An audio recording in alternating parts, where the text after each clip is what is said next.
ಇದೇ ನಾಡು ಇದೇ ಭಾಷೆ ಎಂದೆಂದೂ ನನ್ನದಾಗಿರಲಿ.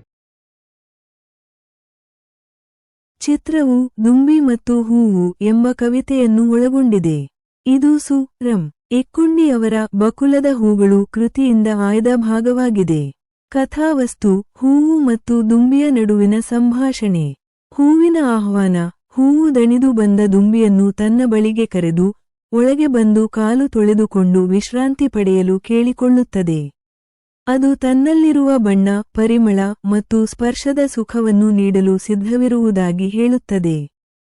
ದುಂಬಿಯ ನಿರಾಕರಣೆ.